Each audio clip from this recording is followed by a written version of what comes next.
à toutes et à tous, j'espère que vous allez bien. On se retrouve aujourd'hui pour une création avec la dernière collection de Béatrice Garny, donc Jour Heureux. Je trouve cette collection vraiment très sympa dans les tons verts et roses comme ça. Je trouve que ça fait vraiment très printanier, donc c'est parti. Aujourd'hui, on va réaliser une petite carte, donc j'ai voulu faire quelque chose de différent avec pas mal de volume. J'espère que ça vous plaira. C'était la première fois que je réalisais cette carte et vous allez voir qu'il y a quelques petites astuces qui vont vous éviter les erreurs que j'ai pu faire. Donc pour commencer, je coupe des bandes de 3 cm dans du papier de la collection. Pour le moment, je les laisse en 30 par 3 cm et je viendrai les recouper par la suite. Pour cette création, j'ai coupé des bandes de papier dans 3 papiers différents puisqu'ils sont recto verso, donc ça me faisait 6 faces à utiliser pour ma création. Et en fait, je viens les rouler comme ceci. Donc j'utilise mon pinceau et je viens rouler le papier autour du manche. Donc pas trop serré pour pas que ça fasse quelque chose de trop petit.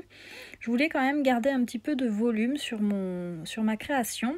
Et je viens ensuite mettre de la colle sur la face pour venir refermer mon petit tube. Donc ici, j'ai utilisé un pinceau numéro 12 avec une face lisse et bien ronde. Parce que si vous utilisez quelque chose qui n'est pas rond, bien rond, comme par exemple certains crayons à papier, ça va venir marquer votre papier en le roulant autour, donc il faut faire attention à ça. Et de même, il faut faire attention à l'épaisseur de votre papier, puisque si vous utilisez un papier trop épais, ça va venir en fait faire des plis, des cassures au niveau du papier, et ce ne sera pas joli. J'ai essayé et ça a été un véritable échec. Donc par exemple, les papiers Chou et Flower, c'est trop épais. Je n'arrive pas à trouver le grammage de la collection de Béatrice Garny, mais comme vous pouvez le voir ici, avec les papiers Béatrice Garny, ça marche très bien et ça fait quelque chose de bien rond, bien joli. Je suis très contente du résultat. Et donc pour ajouter un petit peu de différence, d'un aspect assez sympa à ma création, je suis venue couper en fait des tubes de différentes longueurs que je suis venue aligner par la suite, vous verrez ça. Je trouve ça super chouette comme résultat. Pour la longueur des tubes, je dirais que c'est à vous plutôt de voir en fonction de votre projet, donc je ne vais pas forcément vous donner la taille. Si vous voulez plus de précision, je peux vous les mettre en commentaire, mais je pense que c'est vraiment quelque chose qui se fait à l'œil par rapport à la taille de votre carte ou de votre page. Voilà. Et donc, maintenant que j'ai roulé tous mes petits papiers, je vais venir assembler la carte et la décorer. Et donc, je viens tout simplement coller mes tubes sur ma base de carte. Donc ici, j'ai décidé de laisser un petit espace entre chaque tube afin de les faire quelque chose d'un petit peu plus aéré. Je trouve ça assez sympa. Je suis plutôt contente du résultat. C'était la première fois que je faisais ce genre de carte et je trouve vraiment le rendu très original. Je suis satisfaite du résultat. J'avais cette idée en tête depuis un moment et ça me démangeait de la réaliser.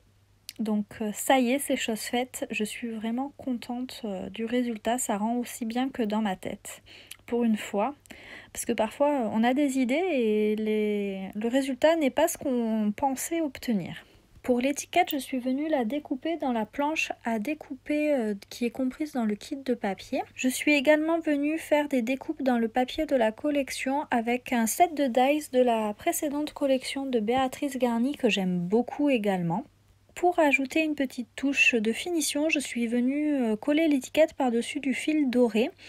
Et enfin, j'ajoute une petite touche texture en venant déposer de la colle sur ma carte et en recouvrant avec de la feuille d'or. Donc je trouve que ça apporte un aspect texture qui est vraiment très très sympa. Donc maintenant que j'ai déposé toute ma feuille d'or, je viens retirer l'excédent en venant frotter avec un petit pinceau comme ça. Donc ça va venir en fait laisser uniquement la feuille d'or qui est en présence de la colle sur le papier. Pour faire ça, il faut juste faire attention à ce que la colle soit bien sèche, sinon avec le pinceau, vous allez embarquer votre feuille d'or et votre colle et il ne restera plus rien sur le papier.